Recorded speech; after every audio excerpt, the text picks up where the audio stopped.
안녕하세요. 주책연구소에 오신 것을 환영합니다.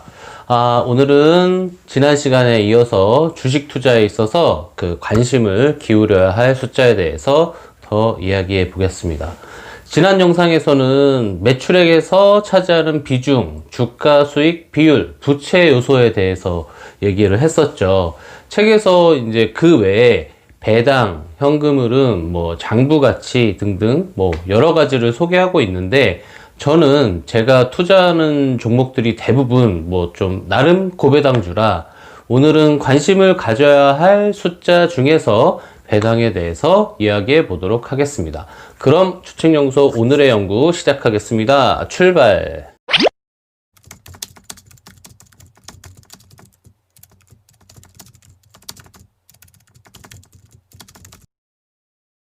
제가 다시 한번 읽어볼게요.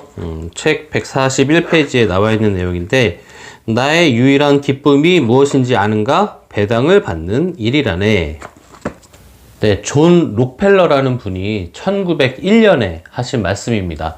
존 록펠러가 어떤 분이냐면 미국의 석유왕으로 불렸던 분이세요. 한때 미국 정유소의 95%를 지배했던 정말 엄청난 분인데, 그러니까 엄청 부자였겠죠. 그런데도 배당을 이렇게 좋아했네요. 피터 린치도 배당 수입은 항상 도움이 된다고 말하고 있습니다. 하지만 이 진짜 쟁점은 뭐냐? 이 배당이 회사의 가치와 주가에 장기적으로 어떤 영향을 미칠 것이냐라는 데 있다고 말합니다. 배당을 좋아하는 사람들은 배당을 주지 않고 회사에 계속 돈이 쌓아놓으면 꼭 이상한 사업에 그 돈을 투자해서 돈을 좀 날리는 경우가 많았다고 진짜 강하게 주장한다고 합니다. 미국에 펜조일이라는 작은 석유회사가 있대요. 휴 리드케라는 사람이 펜조일이라는 회사의 창업자인데, 기업 금융의 방광이론이라는 재밌는 이론을 제시했다고 합니다. 방광이론이 뭐냐 하면 기업에 자금이 쌓이면 쌓일수록 방광의 압력이 높아져서 오줌을 누듯이 아무데나 돈을 막 써버린다는 그런 이론입니다. 피터 린치도 기업들이 쓸데없는 곳에 투자를 해서 돈을 날리는 거를 수도 없이 봤대요. 그렇게 수도 없이 봐왔기 때문에 이 방광이론이라는 것에 찬성을 한다고 합니다. 그러니까 이 배당을 좋아하는 사람들은 그렇게 쓸데없이 돈을 날리느니 배당을 주거나 아니면 자사주를 매입하는 편이 훨씬 나은 선택이 될 수 있다고 말하는 거죠. 또 배당을 좋아하는 사람들은 배당이 좀 주가가 이렇게 폭락할 때 이 주가 폭락을 막아주는 효과가 있다고 주장한다고 합니다. 역사적으로도 시장 자체의 폭락 때 고배당주는 좀 무배당주보다는 선방을 하는 거죠. 가격적으로 하락폭이 시장 하락폭의 절반에도 미치지 않았다고 합니다. 예를 들어 10,000원짜리 주식이 있는데 배당을 1,000원을 주면 배당 수익률이 10%잖아요. 근데 주가가 반토막 나서 5,000원이 돼버리면 배당 수익률이 이 배당을 1,000원을 주니까 5,000원까지 반토막이 나면 배당 수익률이 갑자기 20%가 되는 거죠. 기업 자체에 문제가 생긴 게 아니라 시장 자체가 폭락하는 상황에서 주가가 크게 떨어지게 됐는데 배당금이 유지된다는 좀 그런 확신을 가지게 되면 투자자들은 당연히 배당을 바라보고 그 주식을 사게 되겠죠. 그렇게 되면 이 고배당주의 주가는 어느 수준 밑으로는 떨어지지 않는다라는 겁니다. 여기서 전제 조건은 항상 물론 배당금을 유지할 수 있을 때의 얘기입니다. 지금까지 말씀드린 이런 이유들로 중소형 고성장주를 선호하는 이 피터 린치조차도 항상 일부는 대형 우량주 또는 심지어는 저성장주까지도 포트폴리오에 항상 편입을 했다고 해요. 하지만 방금 말씀드린 것처럼 말 그대로 일부예요. 일부만을 대형 우량주, 저성장주에 투자했다는 게 포인트입니다.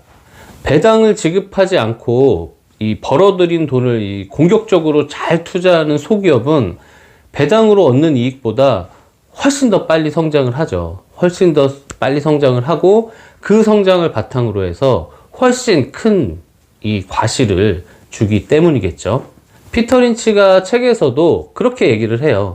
자기는 따분한 이 배당주 투자보다는 그 배당금을 더 이 공격적인 투자에 투입을 시키고 빠르게 이익을 성장시키는 그런 기업에 투자하는 것을 훨씬 더 나는 좋아한다. 이렇게 얘기를 하더라고요.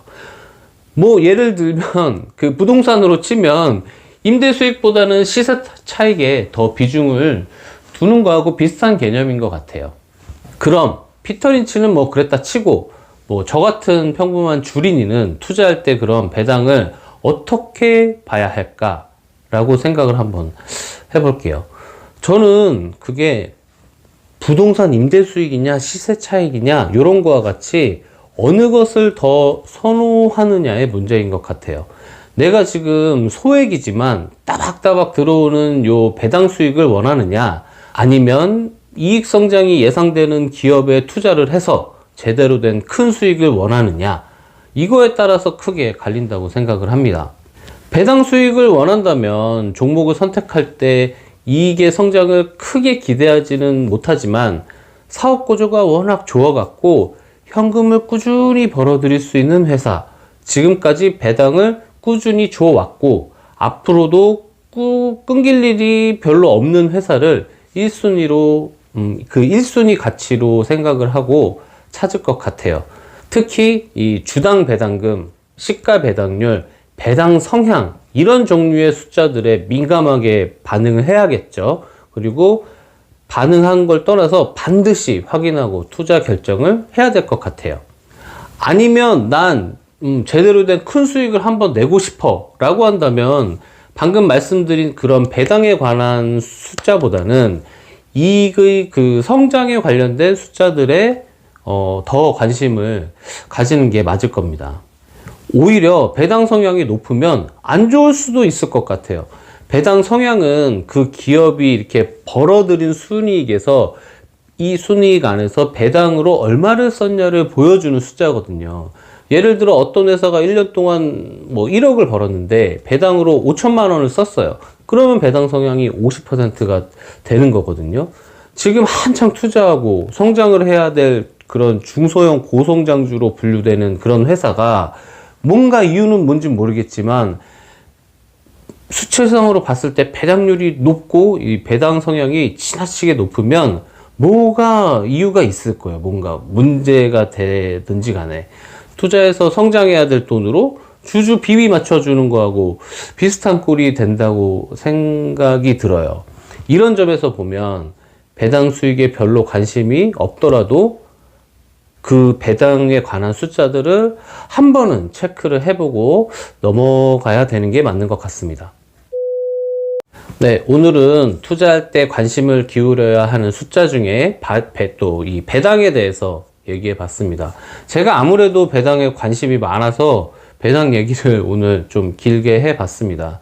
오늘 주책연구소 한 줄 메모는 배당을 많이 준다고 항상 좋은 거 아니니까 나의 투자 목적을 분명히 하자로 정리를 해 보겠습니다.